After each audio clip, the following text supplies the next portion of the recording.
துல்ஹிஜ்ஜா 9 நாம் அரஃபாவுடைய நோன்பை நோட்க வேண்டும். அது சுன்னா. துல்ஹிஜ்ஜா 9 உலகத்தில் எங்கு எந்த பாகத்தில் யார் இருந்தாலும் அவர் துல்ஹிஜ்ஜா 9 நோன்பு பிடிப்பார், 10 பெருநாள் கொண்டாடுவார்.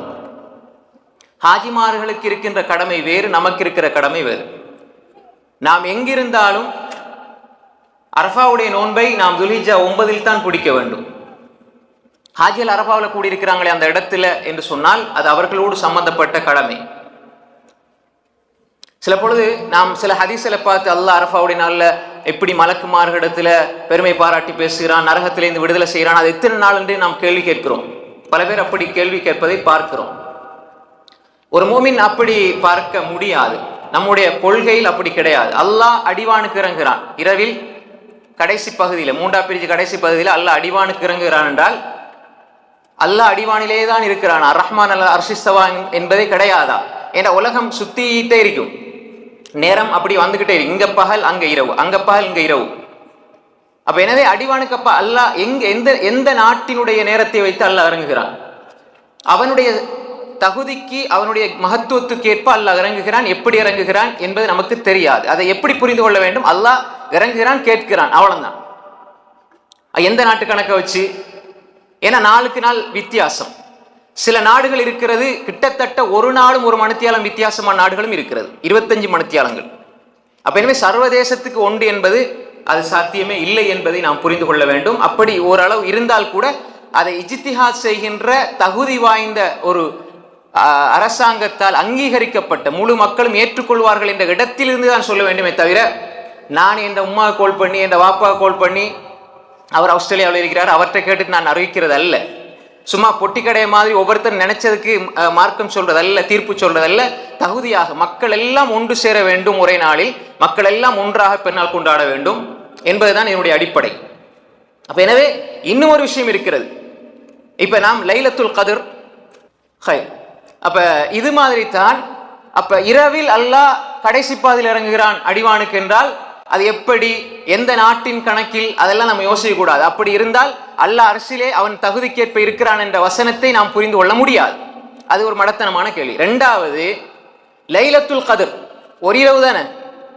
அப்ப ஒரு இரவில் தான் இந்த நிகழ்வெல்லாம் நடக்குது என்றால் அது எந்த நாட்டு இரவை வைத்து, எந்த நாட்டு இரவை வச்சு நடக்குது? சவுதியை வச்சா, துபாயை வச்சா, கனடாவா, சுவிட்சர்லாந்தா, யூகே, பிரான்ஸா, எதை வச்சு நடக்குது?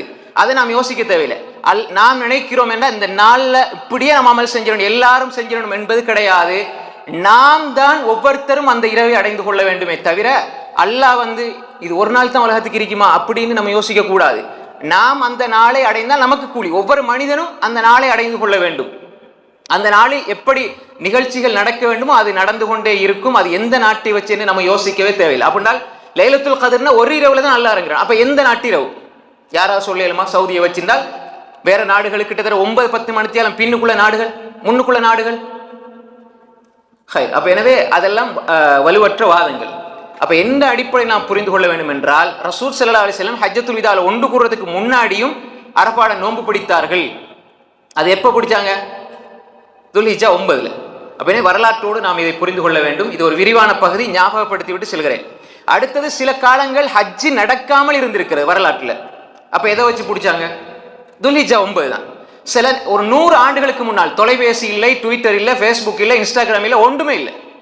100 ஆண்டுகளுக்கு முன்னால் ஹாஜிகள் அரஃபாவில் கூட நமக்கு எப்படி தெரியும்? அப்ப 100 ஆண்டுகளுக்கு முன்னால் ஒரு சட்டம், பின்னால் ஒரு சட்டமா? இல்லை. எங்கிருந்தாலும் துல்ஹிஜ்ஜா 9 எந்த பிரச்சனையும் இல்லை. சிலவங்க சொல்லுவாங்க, பாருங்க அரஃபாவிலேயாவது உலகமே ஒன்று கூட கூடாதா, ஹஜ்ஜிலேயாவது ஒன்று கூட கூடாதா? முதலாவது வீட்டுல ஒன்று கூடுங்க. உலகத்தை பார்க்கறதுக்கு முன்னாடி வீட்டுல ஒன்று கூடுங்க. இது பெரிய பிரச்சனை. பாப்பா நோம்பு, உம்மா நோம்பு இல்லை, நோம்புக்குள்ளே இது பிரச்சனை.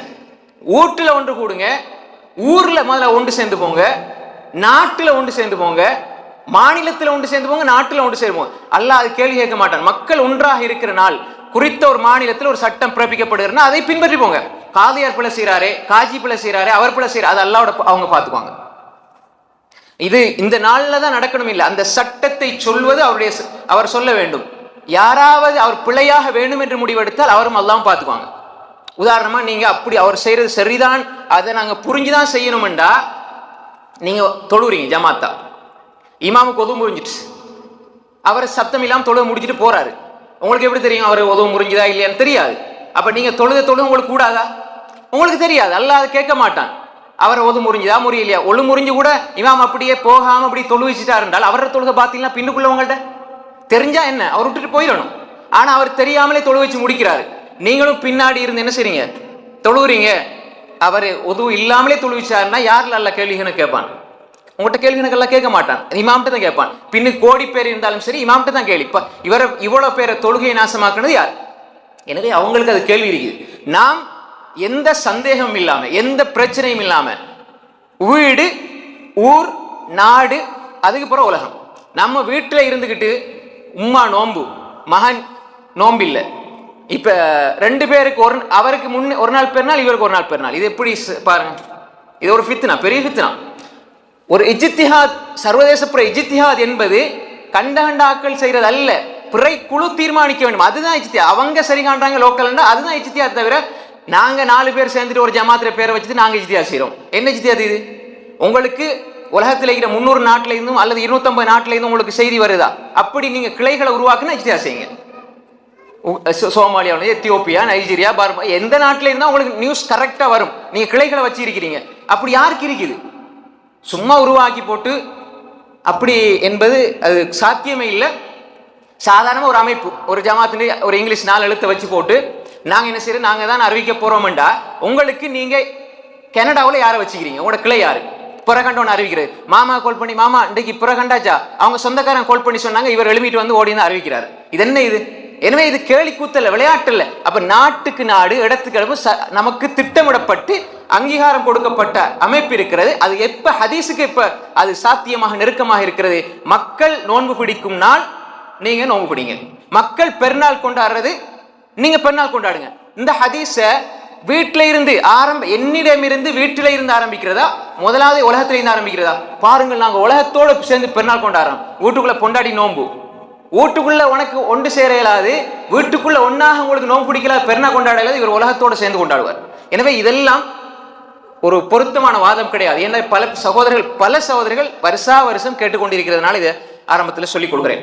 இஸ்லாமிய மார்க்கத்தை அல் குர்ஆன் சுன்னா அடிப்படையில் தெரிந்து கொள்ள இன்ஷா அல்லாஹ் ஹலால் டாக்ஸ் தமிழ் எனும் யூடியூப் சேனலை சப்ஸ்கிரைப் செய்து எம்மோடு இணைந்து கொள்ளுங்கள்.